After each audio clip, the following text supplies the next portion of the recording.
रायगड जिल्ह्याच्या हद्दीत आज सकाळी एक संभाव्य भीषण दुर्घटना थोडक्यात टळली. कोचीहून गुजरातकडे 21 टन क्षमतेचा प्रॉपलिन गॅस वाहून नेणारा टँकर बोरघाट परिसरात येत असताना चालकाच्या लक्षात आलं की वाहनाचे ब्रेक निकामी झाले आहेत.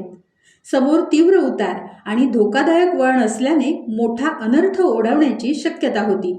मात्र चालकाने प्रसंगावधान राखत रस्त्याच्या कडेला असलेल्या RCC रिटेनिंग वॉलला जाणीवपूर्वक धडक देत टँकर नियंत्रित केला.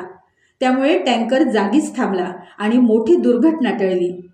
घटनेची माहिती मिळताच महामार्ग वाहतूक पोलीस बोरघाट, IRBC पेट्रोलिंग, देवदूत यंत्रणेची fire brigade, delta force, Maharashtra सुरक्षा दलाचे जवान तसंच हेल्प फाउंडेशनची टीम आणि पेट्रोलिंग वाहनांचा ताफा घटनास्थळी दाखल झाला.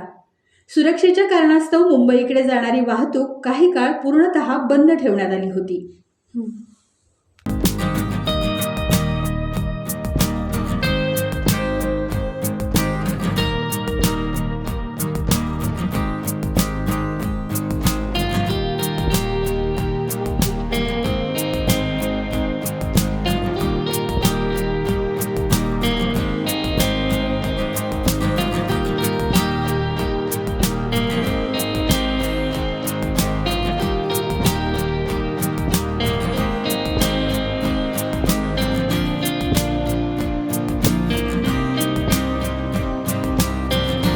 टाइम्स डिजिटलला लाईक करा, शेअर करा, सबस्क्राईब करा आणि बेल आयकॉन दाबायला विसरू नका.